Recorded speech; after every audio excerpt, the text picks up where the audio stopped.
Good day everyone, it is Caitlin and today we are discussing a new long-term project, underpinnings for my wedding dress.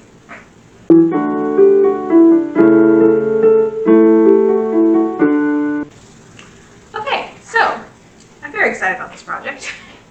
So I'm getting married and I need a wedding dress. Now I have had the fabric for several years.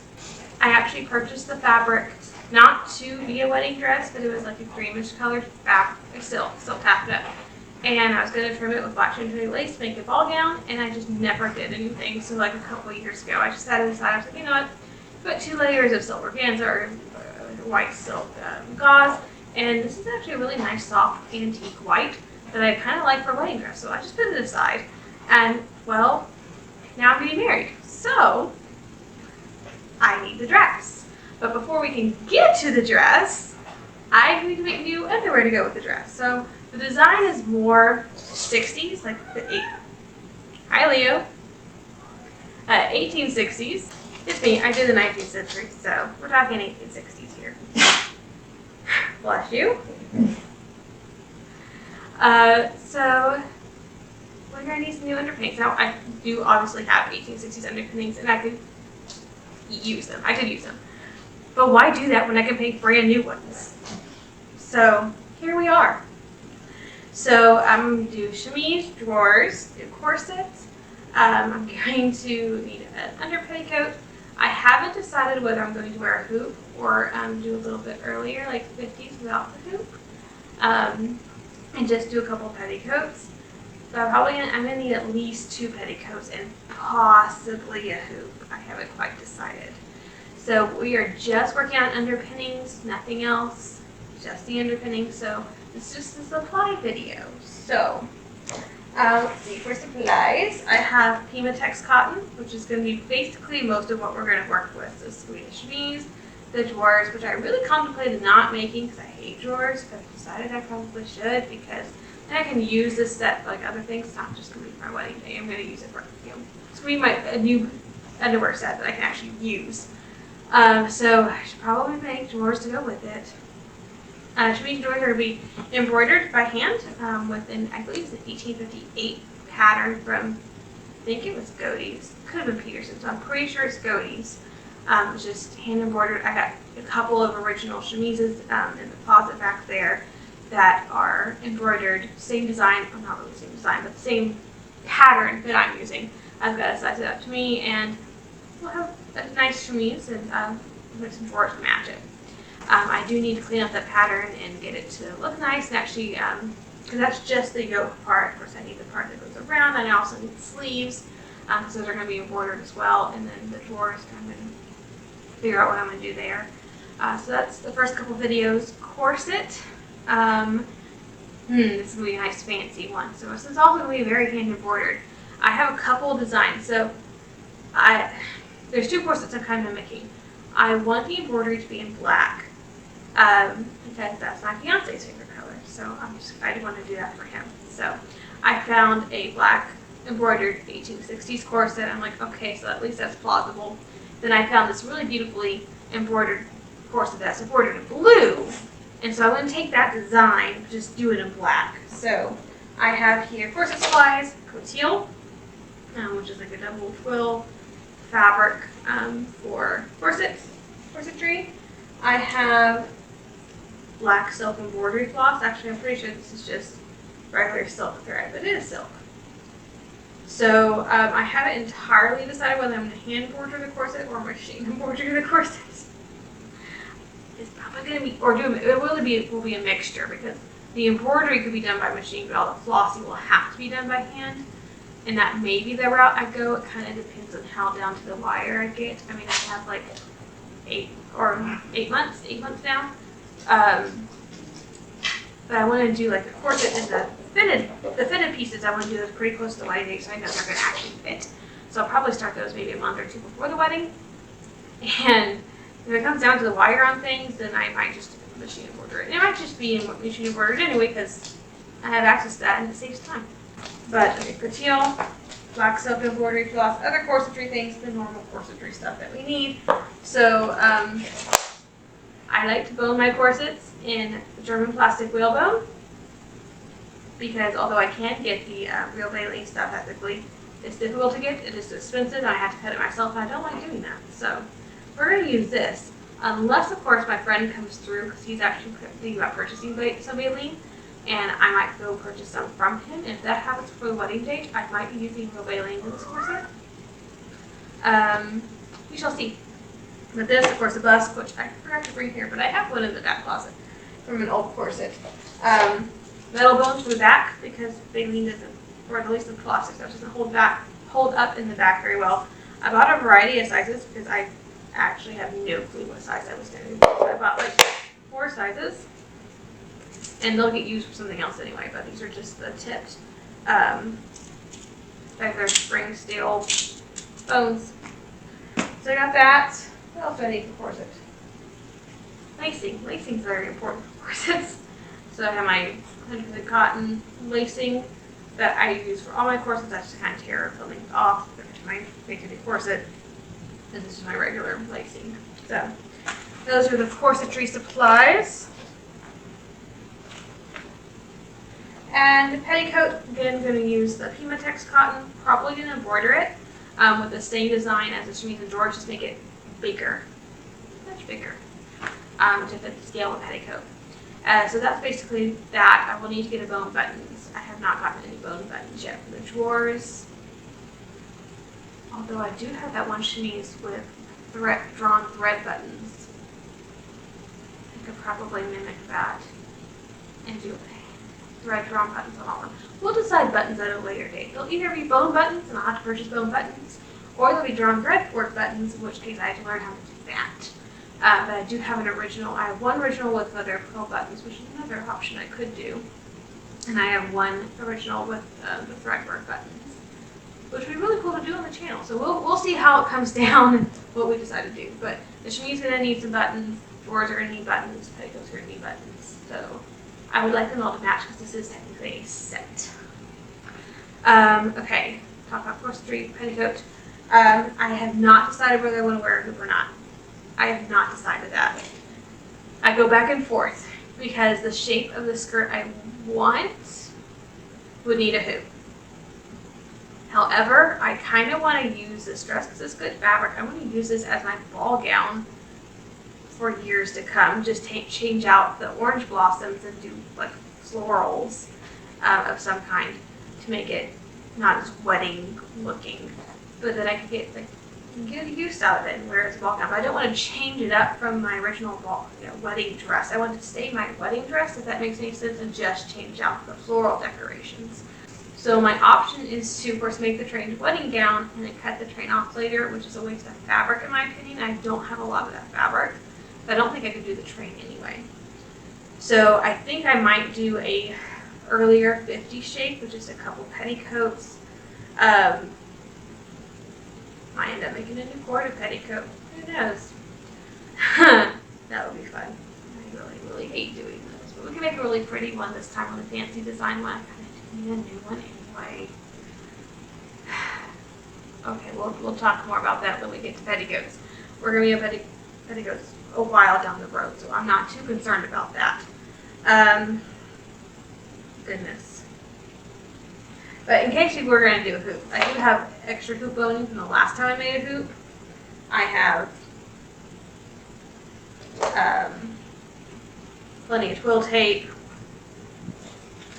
I have little bits to attach things, all from leftover from the last time I made a hoop. So that is there. If I wanted to make a hoop, I could. And then, I don't know. The shape of the skirt historically would have been more of a forward skirt to get that silhouette. But if I had this underneath and just did a regular plain rectangular skirt that would be appropriate for some war reenacting, then I could, in theory, it would still work under this. It wouldn't be historically accurate under a hoop. But it's my wedding day. I'm not terribly concerned about that. And then I could use it for my other stuff, but I haven't fully made that decision yet either. Oh, forgot to show you grommets for corsets. And, oh yeah, embroidery. I did say we were going to do embroidery for the chemise and drawers and petticoats. So So I bought lots and lots and lots of thread. This is a very special embroidery floss that it's from TMC. I think this is Anchor, but it's French, and I'm going to mispronounce this. The cotton border, basically cotton embroidery floss. It's not the stuff that comes in the 6 strands like we're used to seeing today. This is more akin to what they would have used for whitework embroidery. And what size did I get? I forgot. 25? I got 25, which is probably a little bit thicker than, sorry, the cat moved my camera. It's probably a little bit thicker than the originals I've seen. It's almost there. I think the ones I have use probably a 30 floss, and 30 is really hard to get, and it was twice as expensive than the one place I found the 25. So I was like, we're gonna buy the 25, and I had lots and lots and lots of it. So hopefully that'll be all I need. Oh, embroidery scissors. These go with the 1890 sewing chest that I just bought, and I'm trying to fill. I just opened this package, so other things I purchased in here are in here too. But that's going to be the embroidery floss that we're using for the chemise drawers and petticoats. And of course, we're going to do the corset in black silk. So I think that is just about all the supplies. Again, I haven't hashed out every single detail. Like, I still have no clue what I'm doing as far as the skirt shape and the skirt supports. We're going to start with the chemise, move on to the drawers. I might do the petticoat next and just knock out all the embroidery at once, because that would be easier on me. And then y'all will get it in order. Y'all will get chemise, drawers, corset, petticoats. There's 6 videos in this series. So, oh yeah, this video was the introduction video, and then like the debuting where we put it all together and kind of show you the whole silhouette at once. Yeah. Okay, so that's all 6 videos. And then, once I get all the underpinnings done, we get to work on the dress, which is going to be the fun part. And okay, don't want to give too much away with the dress yet, but kind of tell you what it's going to be made of, like that cream color silk taffeta overlaid with, I haven't quite decided, it's going to be white silk organza or white silk gauze. Gauze is going to be a lot cheaper. Harder to work with, but it's going to be cheaper, and it's going to give me a better coverage to cover most of the cream to make it look like that very soft antique white. So I probably will end up going with the gauze just for the color and the price, even though it's going to be harder to work with. It does depend on the final design of the skirt, though. And of course, we're going to have to worry about the shoes, which are going to be historic, and stockings, and we're going to make garters because I'm known for garters, apparently, within the living history community at least. I tend to lose them, so I have a reputation. It's all meant in good fun, but I do have a reputation for losing my garters. I get teased about it all the time.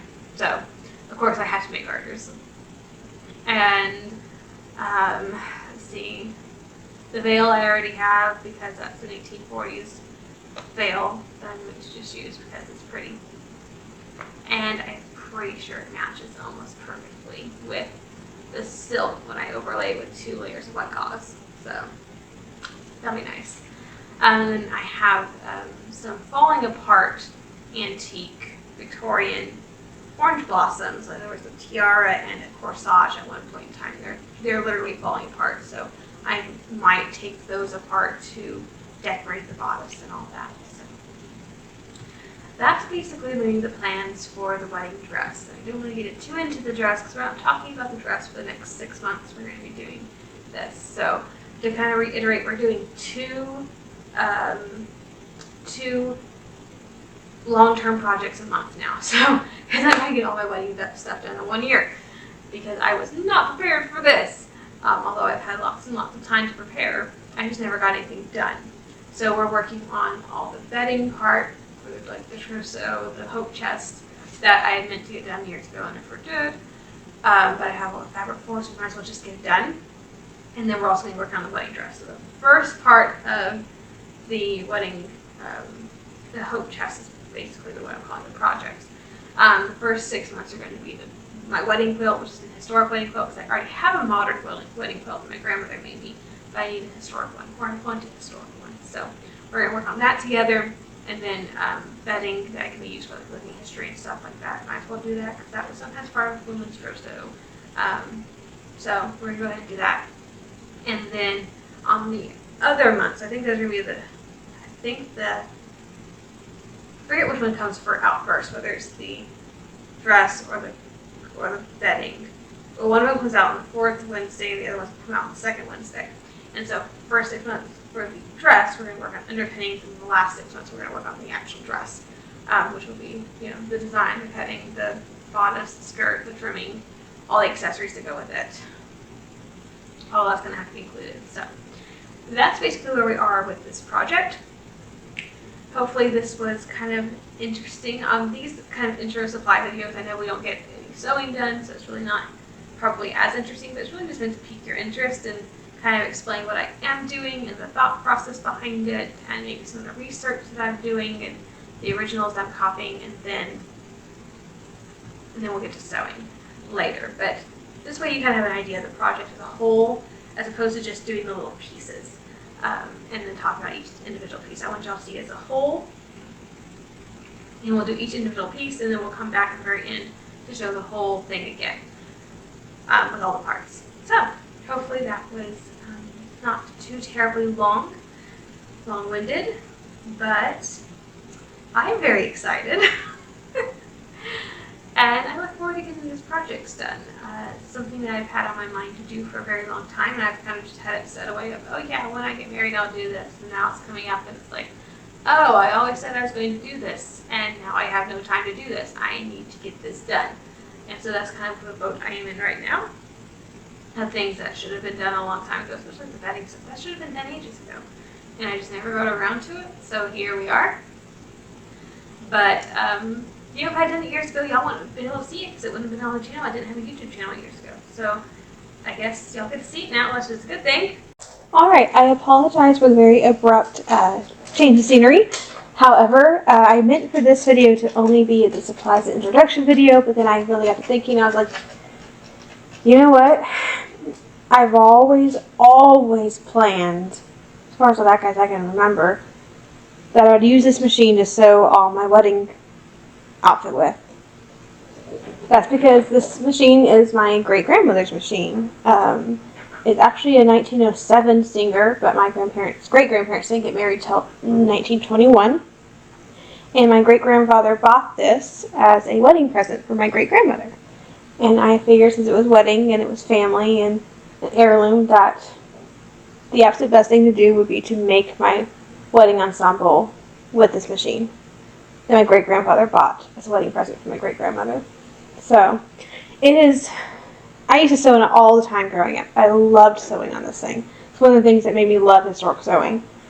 And then, eventually my grandmother gave it to me because she didn't want to store it in her house anymore. And so now I have the sewing machine. And somehow between moving from my grandmother's house to my house, the tension got jostled or something, and it's not sewing very well right now. And it's in need of a lot of TLC. So I figured for the next part of this video, we will clean up the sewing machine and make it all nice and brand new. Because the first thing is I need to actually kind of clean up this area. Hey, look, this is actually what it sews like. So it looks fine-ish from the front, but on the back, like it'll sew fine for a little bit, and then it gets all tangled. Then it'll sew fine for a little bit, and it gets tangled. I don't know. I have people who really know antique sewing machines, and they're helping me out with this. I am missing the plate here. I bought one. I'm hoping it's the right size. We're going to find out. It was cheaper to buy the front and the back plate together, so I figured, you know what, just in case I ever lose the back plate, I'm going to buy two. We're going to see if they fit. If not, I'll go buy another one. I don't think it will. I think it's too... I don't think it's going to fit. Okay, well, it's a tiny bit loose, but at least it'll be on there. I can live with that. The other piece is somewhere, and I know I wouldn't have thrown it away, so it has to be in this house somewhere. I just cannot for the life of me figure out where it is. I have a feeling that Leo dragged it off somewhere because it's shiny, and that seems to be something he likes. Other things I purchased include, I had a good friend who's building a sewing machine. Susan is awesome, and she helped me out with figuring out what I needed to buy. So this apparently shouldn't move like this, which I guess makes sense. There's a little screw here. We'll fix that up.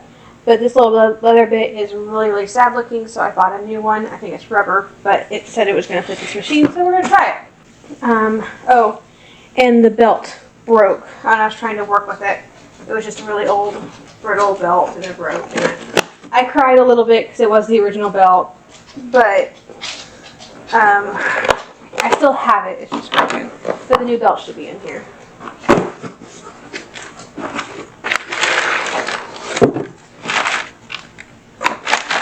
And I bought some sewing machine oil and that sort of thing. So I don't really have anything good.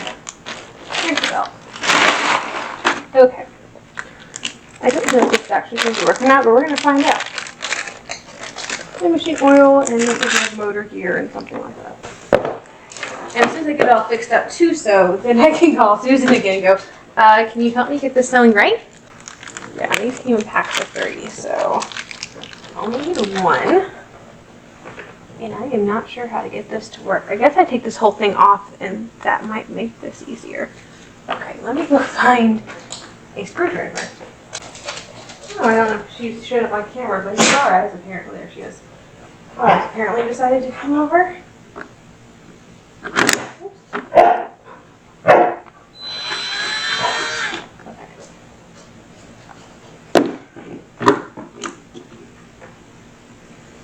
Probably like clean under there too, and this is probably okay. Definitely needs to be cleaned.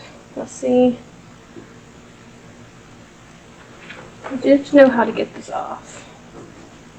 Oh, there's oil still on it somehow.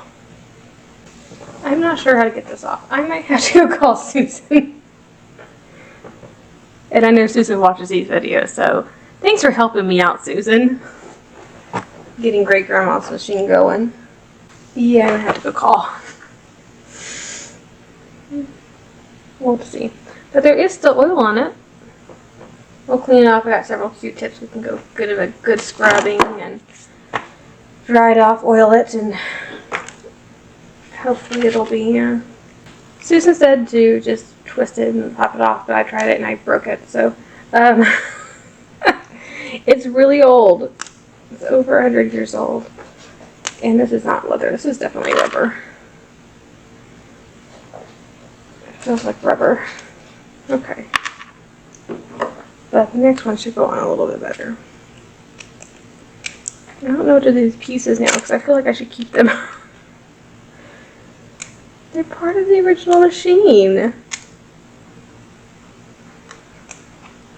Okay. That worked. And this I can just like slide it back on. I think will be good. Look at that. Okay. So that's fixed. Q-tips. And we're going to clean this whole area before I put this back on. In fact, I'm going to take my thread off. There's no reason for that to be there. Okay.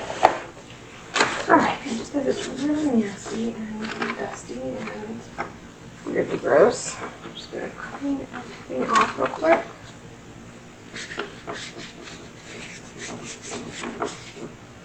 I think that's, it's not entirely disgusting, but it definitely needed to be cleaned. I think it doesn't work since I was probably in high school. That's not going to stay in there long term. It'll be fine while I'm sewing. Those have to be stored somewhere else. Just gonna, and you can see how dusty she is. See if I can get that off with the oil. Alright, the camera died. I went ahead and cleaned off this section. So you can just see the decal now, which is nice. Now I talked to Susan. She said this is actually a screw, which I did not know. And would you look at that? It comes right off. I'm going to soak this in kerosene. I tried getting, like it was like completely black. Look, there's not so bad on the back side. But I tried to soak it with some oil and it seemed to work okay, but she said kerosene will work better. So I have a kerosene over here. I'm just going to soak that in there.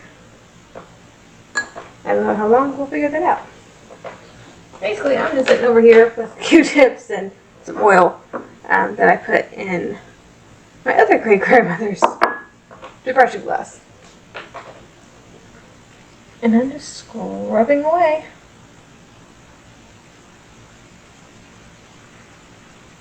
Ooh, I can smell like kerosene. This is not kerosene, by the way. This is sunflower oil. Because I had some and it was about to go bad, and I figured let's go ahead and use it with for something that's not food related. You can see like how nasty it is. Clean off the towels. Clean off the whole thing, basically. Getting the dust off, all the dirt. And I'm just trying to get this section so that I can turn the whole thing around and get the other side. So I'm just trying to get the parts that are going to be hard to reach once I flip the whole thing up. It was really bad.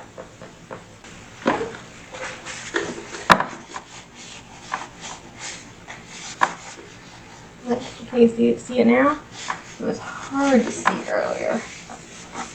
It can be seen now. Alrighty. I think what I'm going to do now is lift this whole thing up. Put this down. And then now clean the rest of it I couldn't get to before. I can take this plate off technically if I wanted to, but it doesn't look too bad, and this one doesn't look too bad. This looks okay. So I'm probably going to just leave all that. Because the last thing I want to do is overdo something, like make it worse. Or harm something, you know, put extra stress on something that really doesn't need any stress put on it. I already covered up, I already cleaned off this plate pretty well. Susan was asking for the little number there. Parts of the decal are coming off, but they're all, that's just parts of it. They're mostly in decent condition, it looks like.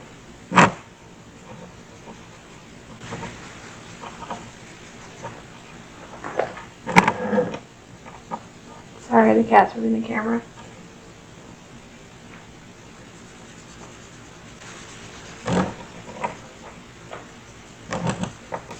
Leo, I know this will surprise you, but you can function without being an absolute jerk. I know it comes as a surprise to you. Alright, so I finished up with the oiling. It looks so nice and pretty now. Anyway, I figured we'd go ahead and put this back on. Maybe. There it goes. Okay, that's sturdy now. We're good. Okay. What do I need to do next? The excess oil in that corner. Maybe pull this out the kerosene.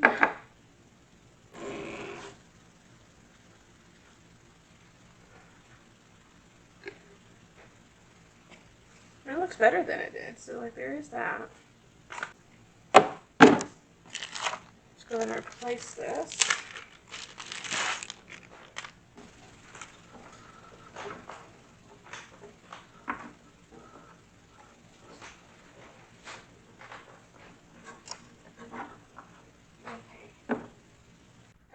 So I got it kind of in there finally.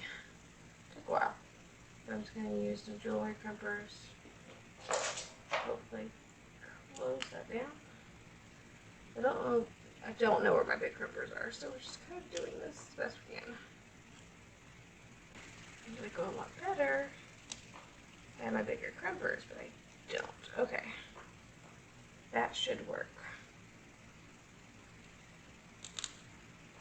Now to try to connect it from the bottom. Okay, I have not fixed any tension issues, but let's just see how it sews, just because.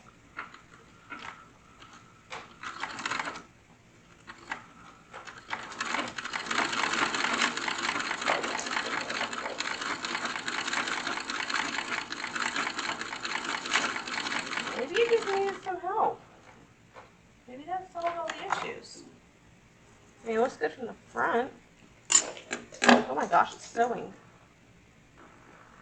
I didn't change anything. Unless this tension, like the leather thing, if that was causing the issues. But that shouldn't have caused the issues. You know what? I'm not going to question it. It works. Okay. There's a little bit of extra piece. I did have to cut a little bit of this off. But, okay. I have a working sewing machine.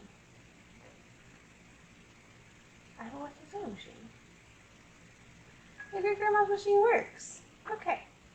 I'm going to set this aside so we don't lose it. Alright. See if the thread will stay in there. Nope. Okay. Let's set it right here. Alright, and that'll keep it nice and clean till we're ready to use it next month. Well, I'm shocked that it works now, because it wasn't. But something that we did worked, and I'm not questioning this. So, with that being said, we're done for the month. I will see you back next month where we start actually working on the chemise. I have a pattern to draft out. But anyway, if you enjoyed the video, please like and subscribe to the channel, especially if you're interested in sticking around long term, watching the whole wedding ensemble get together. We'd love to have you around for that. And as always, have a fantastic week, and I'll see you back here on Monday.